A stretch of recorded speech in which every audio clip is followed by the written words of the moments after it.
Estimados y distinguidos colegas, honorables doctores en Derecho, abogados litigantes, valiosos estudiantes universitarios de nuestra casa de estudio y a todos los ciudadanos interesados en el derecho y la justicia. Es un privilegio compartir en este espacio con ustedes.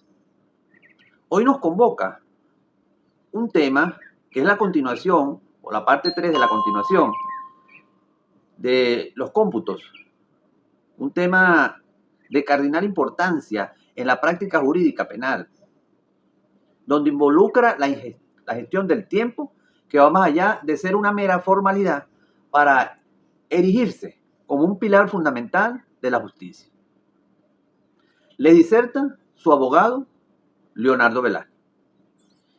Y hoy lunes, 14 de julio del año 2025, iniciamos nuestro tema compartiendo las perspectivas que adoptan en los lapsos procesales dos insignes abogados penalistas, como son el jurista de la talla del doctor Alberto Arteaga Sánchez, el cual nos recuerda constantemente la importancia que tiene la celeridad procesal, para que ésta no sea vista como una simple formalidad, sino como un pilar para la búsqueda de la verdad y la protección de la libertad. Asimismo, tenemos otro jurista de talla alta, desde la perspectiva que nos enfoca el doctor y magistrado doctor Juan Luis Ibarra Berenzuela, quien nos hace ver la observancia de cada cómputo en el proceso penal y que ésta se erige como una garantía fundamental para la legalidad y la materialización de la justicia. Asimismo, amigos y amigas, desde estas dos perspectivas de estos grandes abogados insignes de nuestra República Bolivariana de Venezuela, el cómputo jurídico adquiere una dimensión aún más crítica en el derecho procesal penal. No es solo una medida procesal que está contemplada en el artículo 155 del Código Orgánico Procesal Penal, sino un factor determinante de la libertad personal. La persecución del delito y, a su vez, la eficacia de la justicia. La precisión en el cómputo de los plazos y lapsos en sedes penales es una exigencia ineludible del debido proceso, la tutela judicial efectiva y la seguridad jurídica. Un error en esta tarea puede tener consecuencias de extrema gravedad, desde la nulidad de las actuaciones que impidan la persecución de un delito hasta la liberación de un imputado por el vencimiento de los plazos o la prescripción de la acción penal, lo cual nos conllevaría o nos afectaría directamente la administración de justicia, la confianza ciudadana y la protección de las víctimas que estén siendo procesadas. Este rigor en la gestión temporal encuentra su fundamento en los principios constitucionales y se manifiesta en diversas disposiciones de nuestro Código Orgánico Procesal Penal y en una vasta jurisprudencia en nuestra República Bolivariana de Venezuela. Para comenzar, el cálculo de plazos en materia penal se rige por modalidades específicas. Los días hábiles son la regla general, excluyendo fines de semana y feriados, extendiendo el plazo al siguiente día hábil si el vencimiento cae en un día inhábil. El artículo 151 del Código Orgánico Procesal Penal lo establece y la Sala de Casación Penal del Tribunal Supremo de Justicia lo ha reafirmado en muchas oportunidades para garantizar la defensa, como lo conseguimos en la sentencia número 002 del 27 de enero del 2010. Recordamos el caso del abogado que presentó su recurso fuera de plazo por desconocer un feriado bancario, resultando en su rechazo o inadmisión. Tuvimos otro ejemplo nosotros particularmente. Fue la defensa que aprovechó un feriado de carnaval para preparar mejor sus pruebas, presentándolas exitosamente el primer día hábil siguiente, gracias al correcto conocimiento del carácter inhábil de estos días, ya que manejaban muy bien la opción del cómputo en los lapsos procesales. En contrastes, tenemos desde otra perspectiva los días continuos o días calendarios, que incluyen todos los días sin excepción. Se aplican en situaciones urgentes, especialmente cuando la libertad personal está en juego, como los plazos para la presentación del detenido. Aunque el artículo 151 del Código Orgánico Procesal Penal da prioridad a los días hábiles, existen sus excepciones específicas, como las de artículo 37 del Código Orgánico Procesal Penal, para las detenciones.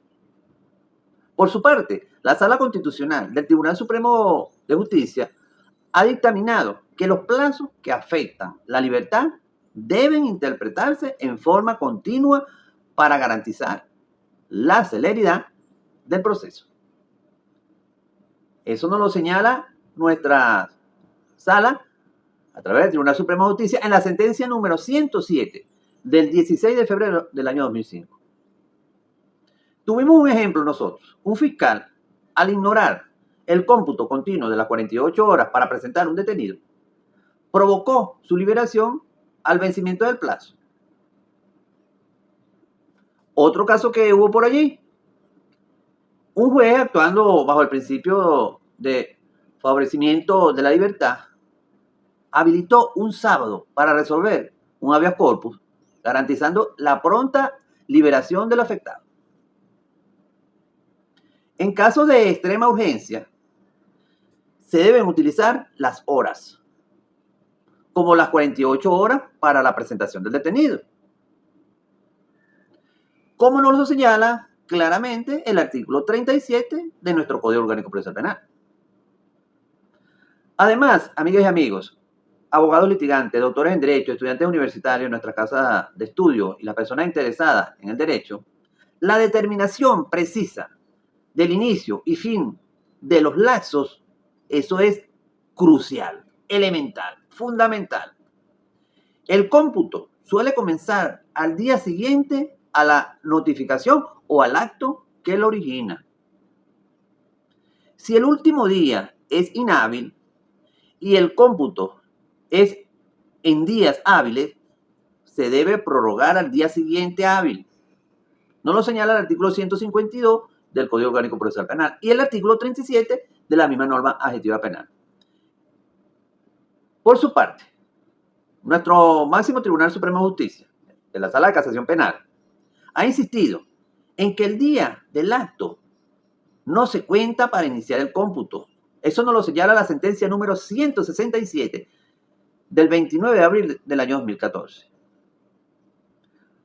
Un ejemplo, un abogado novato aprendió que el plazo para contestar una acusación iniciaba el día siguiente de la notificación, ganando, por supuesto, una ventaja grande, un día valioso para su preparación.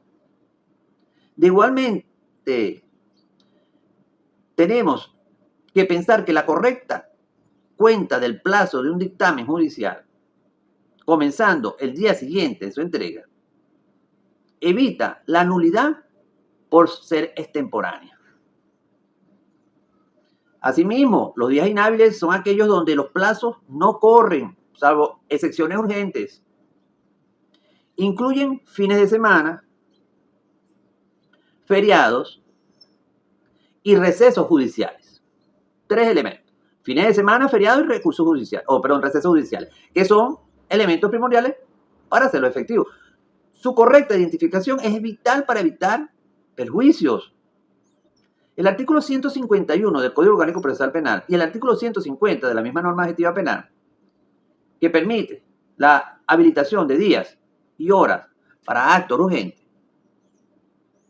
así como las leyes vigentes del TCJ, Tribunal Supremo de Justicia, nos guían con relación a este aspecto.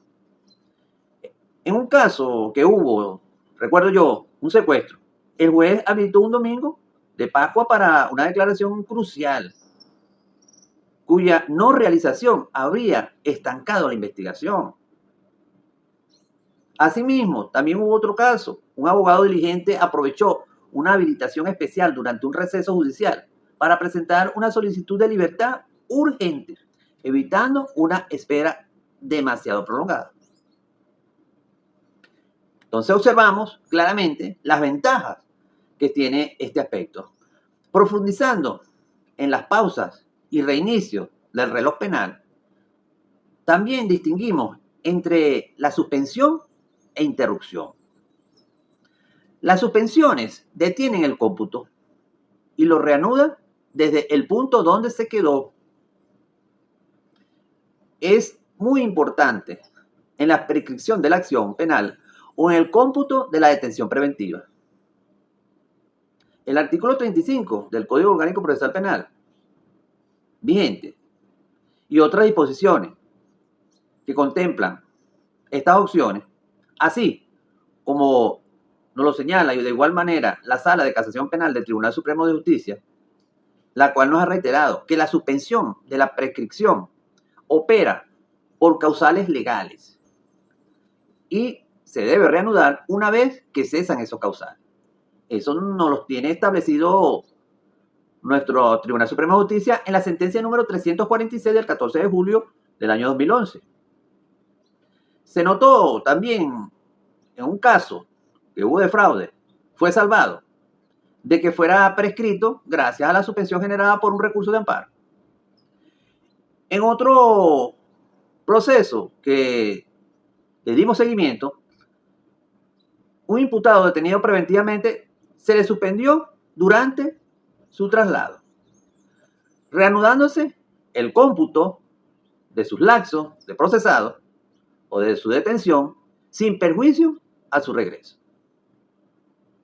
Por otro lado, desde la perspectiva de la interrupción, anula esto todo, el tiempo transcurrido, reiniciando el cómputo desde cero. Es fundamental en la prescripción de la acción penal y asimismo de la pena en estos casos, como nos lo señala el artículo 36 del Código Penal vigente, el cual detalla las causales de interrupción de la acción penal, como son en los procesos de inicio de investigación o en el proceso de citación, entre otros procesos. Y en el artículo 50 del Código Penal vigente, la interrupción de la pena está señalado de igual manera. Por su parte, nuestra Sala de Casación Penal del Tribunal Supremo de Justicia ha sido clara en que la interrupción implica que el tiempo transcurrido se pierde y el cómputo se reinicia desde cero. Eso nos lo tiene establecido nuestra máxima sala en la sentencia número 109 del 13 de marzo de 2013. Un caso a quien le dimos seguimiento. Un fiscal estaba preocupado porque un caso antiguo de estafa iba a prescribir. Justo a tiempo logró que se citara formalmente al acusado. Esa citación, como lo establece la ley, interrumpió la prescripción y el conteo del tiempo volvió a iniciar, dándole un respiro a la investigación que estaba realizando el fiscal.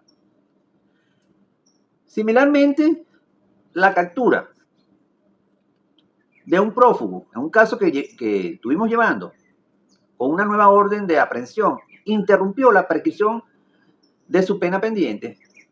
Ambas figuras son de aplicación estricta y vital para la persecución penal y la defensa.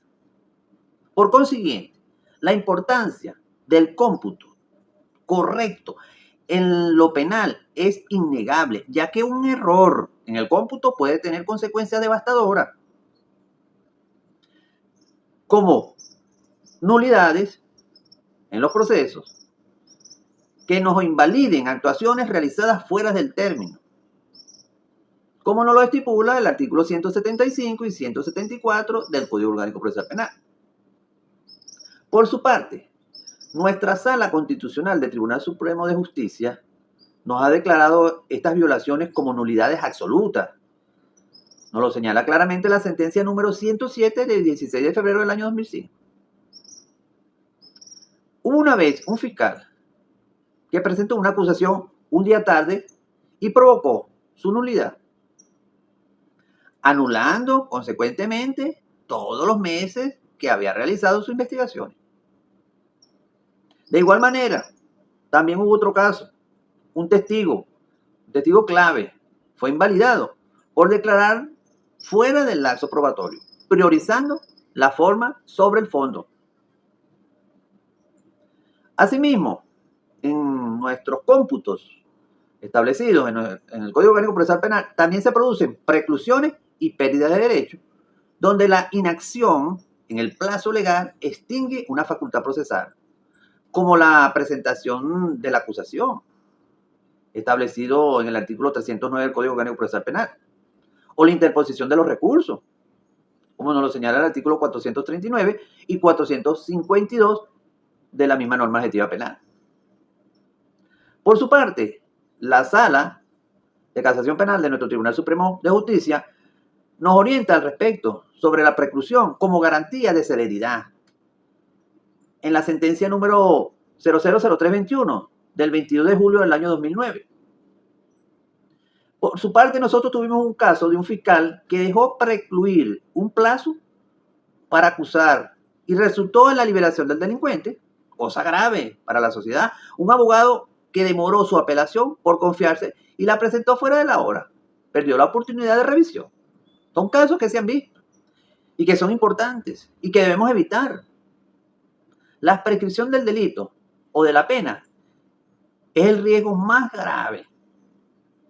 Un cómputo o un cálculo erróneo puede extinguir la acción penal o la pena por el paso del tiempo, como lo regula nuestro artículo 32 al 36, 47 al 51 de nuestra norma sustantiva penal, el Código Penal vigente.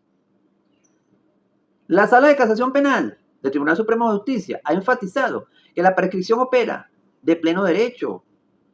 Nos lo señala en la sentencia número 456 del 18 de octubre del año 2017. Un caso de corrupción que tuvimos nosotros se archivó por prescripción debido a la demora fiscal. Y la pena de un fugitivo prescribió antes de su captura, garantizando su impunidad. No podía hacerse una nueva persecución por el mismo motivo. Además, tenemos también la vulneración de los derechos fundamentales del debido proceso y la libertad personal. Errores en lapsos de detención o defensas pueden ser llevadas a una indefensión o privación de libertad injustificada, contraviniendo claramente el artículo 44 y 49 constitucional. La Sala Constitucional, por su parte, con relación a este aspecto, ha sido contundente. Nos lo señala en la sentencia número 000987 del 15 de septiembre del 2008. Un joven, que tuvimos un caso de igual manera, fue liberado porque el fiscal excedió el plazo de 48 horas para presentarlo. No sabíamos si era inocente o si era culpable, pero en su defecto fue absuelto. La nulidad de una audiencia preliminar se dio porque al imputado no se le notificó a tiempo, afectando su derecho a la defensa. Otro caso que tuvimos nosotros. Y así como muchos casos. Finalmente, amigas y amigos, doctores en Derecho, abogados litigantes, estudiantes universitarios y personas interesadas en el derecho, los errores en el cómputo contribuyen a retardo procesal, generando dilaciones y afectando la celeridad. En este contexto, los principios que rigen el cómputo penal son pilares fundamentales de la justicia. La celeridad procesal, que la tenemos consagrada en el artículo 257 de nuestra Constitución de la República Bolivariana de Venezuela y el artículo 6 de nuestro Código Orgánico Procesal Penal o norma adjetiva penal, busca realmente que evitemos esas dilaciones indebidas. La seguridad jurídica garantiza un marco temporal predecible, como es el caso del debido proceso amparado en el artículo 49 de nuestra Constitución de la República Bolivariana de Venezuela, donde busca asegurar la oportunidad de la defensa. Es importante el favorecimiento de la libertad. Debemos orientar la interpretación más favorable al imputado. En caso de duda sobre los plazos que incidan en su libertad, debemos investigar con exactitud, basándonos en nuestra jurisprudencia venezolana, en nuestras leyes venezolanas. Concluyendo, amigas y amigos, las implicaciones prácticas para nosotros, abogados, los fiscales, el Ministerio Público y jueces, son directas en la ley y en la jurisprudencia. Para el fiscal del Ministerio Público, la gestión precisa de los tiempos es crucial para evitar la impunidad y cumplir con lo señalado en el artículo 111 del Código Orgánico Procesal Penal. Para nosotros, los abogados defensores, el manejo riguroso de los plazos es una herramienta estratégica para evitar reclusiones y así garantizar la defensa. Para nuestros compañeros jueces, en el aspecto penal específicamente que nos estamos remitiendo, la supervisión estricta de los lazos es esencial para la validez de los actos judiciales y la garantía del debido proceso, así como la libertad del procesado, como nos lo exige el artículo 15 del Código Orgánico Procesal Penal y el artículo 26 de la Ley Orgánica del Poder Judicial. Los códigos de ética de profesionales refuerzan, asimismo, estas observaciones, estos aspectos, estos principios que están consagrados en los códigos. En síntesis, mis amigos, el cómputo de plazos en el derecho penal no es un mero formalismo, es una piedra angular que sostiene la justicia criminal. La correcta aplicación y conocimiento respaldados por las normativas y las jurisprudencias de nuestro país Venezuela son habilidades ineludibles para todos los operadores jurídicos, porque nos permite garantizar la eficiencia, la certeza y equidad en la administración de justicia. Buenos amigos y amigos, doctores en Derecho, abogados litigantes, estudiantes universitarios de nuestra prestigiosa casa de estudios y personas interesadas en el derecho, esto ha sido todo por hoy.